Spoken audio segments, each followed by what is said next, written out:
Today I am talking about one of the most important topic और topic का नाम है भाई बॉयल्स लॉ।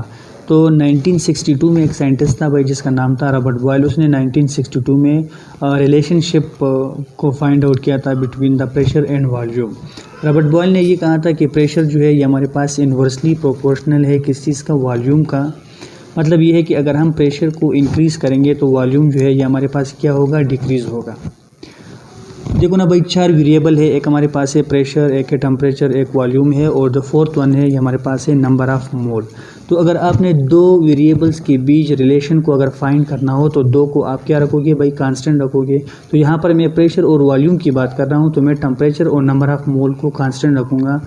तो यहाँ पर मैं टेम्परेचर और नंबर ऑफ़ मोल को इसलिए कांस्टेंट रखता हूँ क्योंकि मैं कहता हूँ कि मैंने अगर प्रेशर को इंक्रीज़ कर दिया, यहाँ पर मैं बात करता हूँ अगर मैंने प्रेशर जो है ये इंक्रीज़ कर दिया तो वॉल्यूम जो है वो क्या हो जाएगा, डिक्रीज़ हो जाएगा।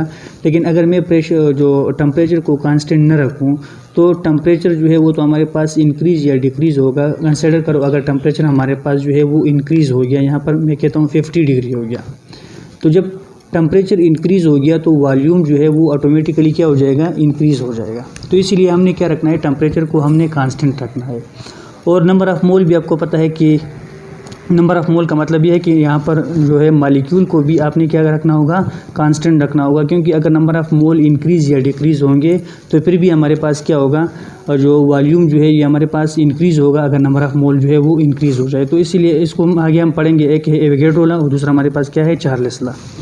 तो यहाँ आप लोग देख सकते हो कि P जो है, अगर मैं यहाँ पर प्रोपोर्शनलिटी साइन को हटा दूँ तो ये हो जाएगा P = K1/BV।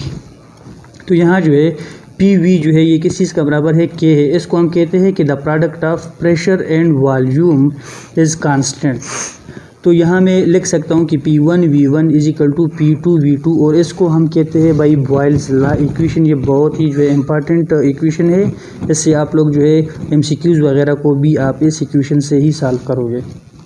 तो भाई अभी PV = K, इसका क्या मतलब है ये हम आगे देखते हैं।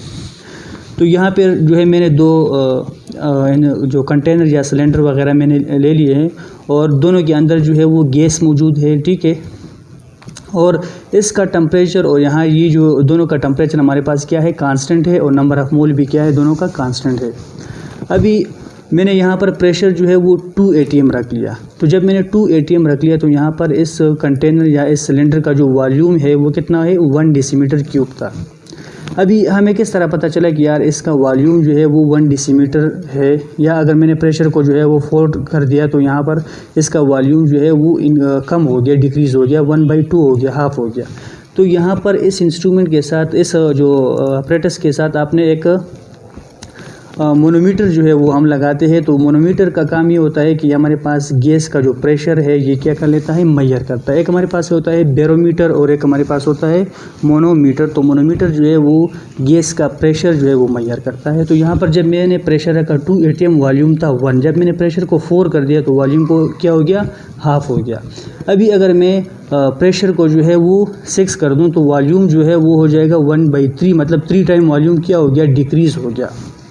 अभी PV मैंने कहा था कि PV जो है वो कांस्टेंट होगा। मतलब ये है कि यहाँ पर अगर मैं प्रेशर जो है वो, जब मैं प्रेशर 2 था तो वॉल्यूम 1 था, तो ओवरऑल अगर आप प्रोडक्ट देखो तो वो कितना था, 2 है।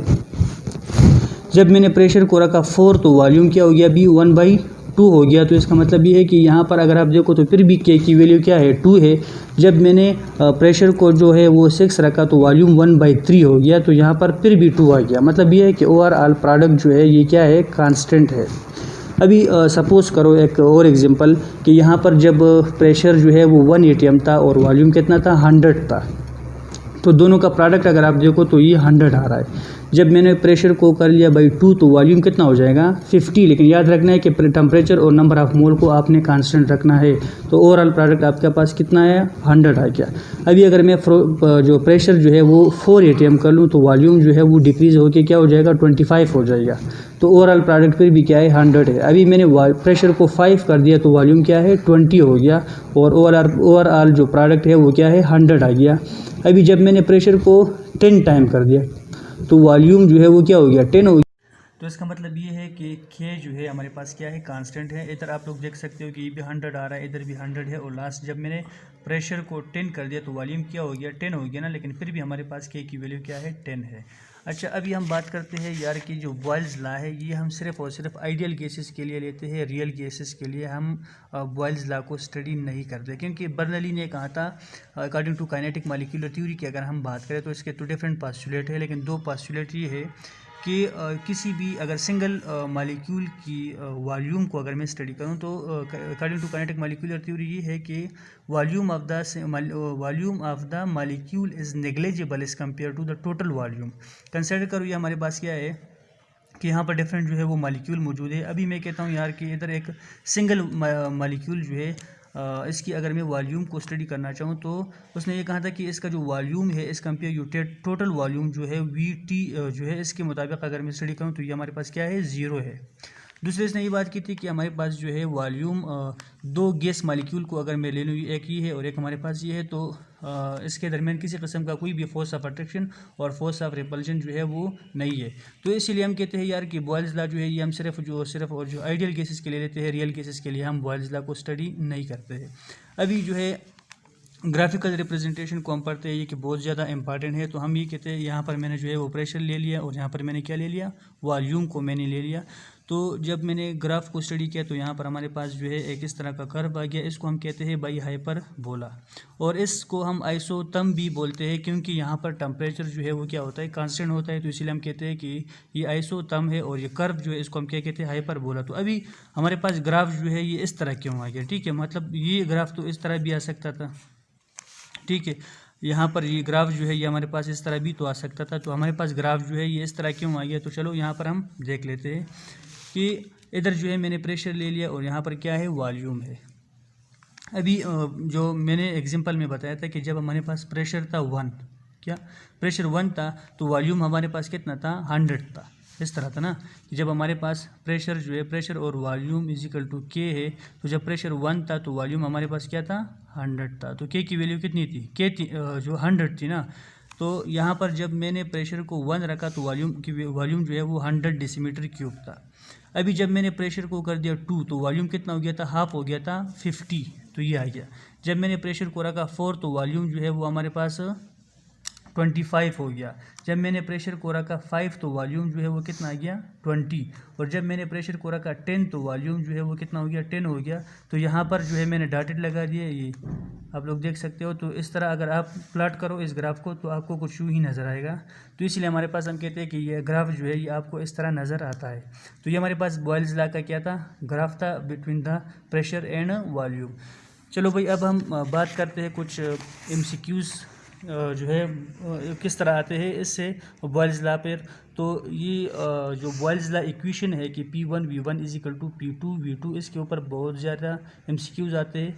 तो मतलब सिर्फ आपसे वॉल्यूम और प्रेशर के बारे में आपसे पूछेगा। मतलब अगर फर्स्ट MCQ जिस तरह है कि प्रेशर जो है फॉर एग्जांपल 2 atm है और वॉल्यूम जो है वो क्या है 10 डेसीमीटर क्यूब है। ये आपके पास इनिशियल प्रेशर है और इनिशियल क्या है, वॉल्यूम है। तो यहाँ पर मैं कहता हूँ कि P1 जो है वो 2 atm है और V1 जो है वो हमारे पास क्या है, 10 डेसीमीटर क्यूब है। अभी जब मैंने प्रेशर को इंक्रीज़ कर दिया, P2 जो है वो मैंने 4 atm कर दिया, तो वॉल्यूम आप फाइंड आउट करो V2, ये आपसे पूछ रहा है। तो आपने ये इक्वेशन लगाना है कि P1 V1 is equal to P2 V2। तो आप लोग यहाँ से V2 जो है इजीली इस इक्वेशन से फाइंड आउट कर सकते हो। तो V2 क्या हो जाएगा, V2 जो है ये P1 V1 यहाँ पर P2 जो है वो मल्टीप्लाई हो रहा है, इधर जाके क्या हो जाएगा, डिवाइड हो जाएगा। तो मैं ये रखूँगा कि P1 2 है, यहाँ पर V1 जो है वो 10 है और यहाँ पर P2 क्या है, 4 है। तो इसको आप फाइंड आउट करो तो यहाँ पर आपके पास वॉल्यूम जो है वो आ जाएगा 5 डेसीमीटर क्यूब। अच्छा, अभी डायरेक्ट भी आप कॉमन सेंस से भी आप यहाँ पर कह सकते हो कि जब प्रेशर था 2 atm तो वॉल्यूम कितना था, 10 था। अभी जब मैंने प्रेशर को 4 कर दिया, मतलब मैंने प्रेशर को बढ़ा दिया ना, डबल कर दिया, तो वॉल्यूम क्या होगा, वॉल्यूम जो है यहाँ पर डिक्रीज़ होगा। कितना डिक्रीज़ हो गया, यहाँ पर वॉल्यूम तो जो है पहले 10 था, तो अभी क्या हो जाएगा, अभी जो है वॉल्यूम 5 हो जाएगा। अच्छा, एक और MCQs की बात करते हैं कि अभी यहाँ पर प्रेशर जो है वो गिवन है 4 atm, वॉल्यूम क्या है, 5 है।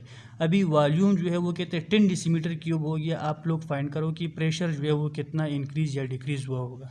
तो ये भी आप इस इक्वेशन से फाइंड आउट कर सकते हो। तो यहाँ पर P2 को मैंने फाइंड आउट करना है, तो P2 जो है वो किस चीज़ का बराबर हो जाएगा, P1 V1 divide by V2, ये सब गिवन है, ठीक है। प्रेशर जो है वो 4 है, यहाँ पर वॉल्यूम 5 है और V2 कितना है 10 है, तो यहाँ पर आपके पास हो जाएगा 2। इसको भी आप डायरेक्ट भी यहाँ से फाइंड आउट कर सकते हो, क्योंकि यहाँ पर प्रेशर जो है 4 है, वॉल्यूम कितना था 5 था, अभी वॉल्यूम 10 हो गया ना। इसका मतलब ये है कि वॉल्यूम जो है वो इंक्रीज़ हो गया। तो जब वॉल्यूम इंक्रीज़ हो गया तो इसका मतलब ये है कि प्रेशर को क्या होना चाहिए, डिक्रीज़ होना चाहिए। कितना डिक्रीज़ होना चाहिए कि यहाँ पर पहले 4 था तो अभी 2 हो जाएगा, मतलब हाफ हो जाएगा। तो भाई ये था हमारा बॉयल्स लॉ, और इसके बाद हम फिर पढ़ेंगे भाई Charles law, Avogadro law. Okay, best of luck.